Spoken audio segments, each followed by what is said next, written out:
Indonesia, pemirsa, bencana kekeringan dan krisis air bersih akibat musim kemarau terus melanda sejumlah daerah di tanah air. Sementara itu musim kemarau yang telah terjadi hampir 3 bulan terakhir mulai dirasakan oleh warga di Kabupaten Pertanaman padi di wilayah timur di 13 kecamatan terancam gagal panen atau puso. Kondisi tanaman padi sudah mulai kekurangan air akibat kemarau yang terjadi sejak pertengahan bulan Mei. Kehidupan ini tak berarti bagi kita yang menyakiti. Tak punyakah hati nurani? Semua mati demi kepentingan diri sendiri. Kemiskinan, kelaparan, kematian, keterpurukan, kekeringan, dan ketidakseimbangan. Mengapa dunia ini begitu kejam? Perkenalkan, kami dari kelompok 6. Dalam kesempatan kali ini kita akan belajar atau kita akan membahas tentang bagaimana kerusakan lingkungan itu terjadi. Sedikit tentang kekeringan atau defisit air atau kekurangan air. Di suatu wilayah dapat dikatakan terjadi kekeringan apabila jumlah air yang ada tidak mampu lagi memenuhi kebutuhan sehari-hari. Secara hidrologi, kekeringan ditandai dengan berkurangnya air di sungai, danau, atau waduk. Dari aspek pertanian, kekeringan dilihat dari lengas tanah yang berkurang, sehingga tanaman kekurangan air. Penyebab kekeringan diantaranya kemarau yang berkepanjangan dan atau kerusakan lingkungan yang menyebabkan debit air di sejumlah mata air berkurang. Contohnya, kerusakan lingkungan akibat aktivitas pertambangan, penambangan nikel, tidak mereklamasi lagi kawasan tambang yang berada di wilayah Kabupaten Konawe Selatan, Provinsi Sulawesi Tenggara, memperparah kekeringan akibat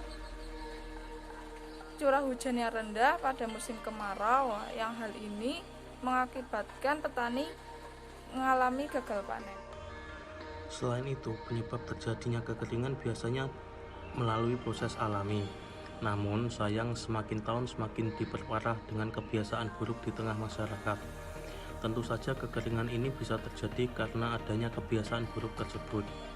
Salah satu kebiasaan buruk tersebut yaitu membuang air bersih yang tidak terpakai. Dampak terjadinya kekeringan. Kekeringan akan berdampak bagi kehidupan manusia.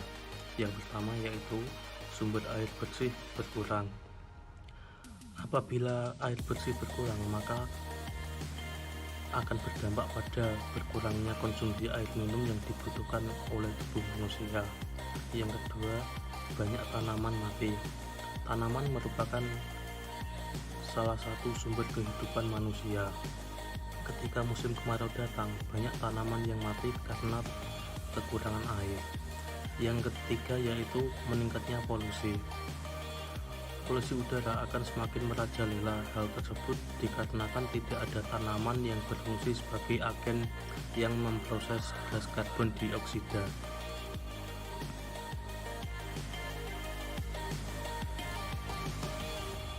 Pada tahun 2019, musim kemarau terjadi lebih panjang daripada tahun sebelumnya. Akibatnya, bencana kekeringan melanda beberapa daerah di Indonesia, salah satunya Sulawesi Tenggara. Berdasarkan hasil monitoring hari tanpa hujan yang dilakukan oleh BMKG, Provinsi Sulawesi Tenggara mengalami hari tanpa hujan dengan kategori pendek hingga sangat panjang. Sedangkan berdasarkan hasil analisis curah hujan yang dilakukan oleh BMKG pada tanggal 21 hingga 31 Agustus tahun 2019, Sulawesi Tenggara mengalami curah hujan dengan kategori yang rendah. Selain diakibatkan oleh rendahnya intensitas turunnya air hujan, bencana kekeringan di Sulawesi Tenggara diperparah oleh aktivitas tambang yang tidak bertanggung jawab. Di Sulawesi Tenggara banyak terdapat bekas tambang nikel yang tidak direklamasi yang menyebabkan kerusakan lingkungan, yang selanjutnya berakibat pada menurunnya debit air di beberapa sumber mata air. Imbasnya adalah keringnya sumur-sumur masyarakat dan gagal panen di beberapa persawahan masyarakat karena sumber air untuk memenuhi sawahnya tidak memadai. Karena selama ini sumber air yang untuk mengairi persawahan berasal dari sumber mata air tersebut. Bencana kekeringan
Biasanya curah hujan juga akan mempengaruhi, dan bisa saja dalam suatu wilayah justru sama sekali tidak mendapatkan curah hujan yang cukup. Faktor selanjutnya ada kerusakan hidrologis, di mana kerusakan hidrologis biasanya mampu menjadi pemicu kerusakan, yaitu meningkatkan perkembangan di sungai. Kemudian yang terakhir, minimnya daerah resapan. Air hujan yang jatuh ke bumi sebenarnya akan diserap secara langsung oleh tanah. Kemudian air tersebut disaring, di mana pada akhirnya akan menjadi sumber air baru bagi manusia. Jika daerah resapannya kurang, maka dapat dipastikan akan terjadi kekeringan. Misalnya yaitu membuat tempat penampungan air saat terjadi hujan. Lalu yang kedua, memperbaiki sarana dan prasarana serta melakukan irigasi di sawah-sawah tersebut. Ketiga, melakukan penghijauan kembali pada hutan-hutan yang gundul. Lalu yang terakhir yaitu memperbaiki atau mengurangi pembukaan lahan untuk tambang dan kelapa sawit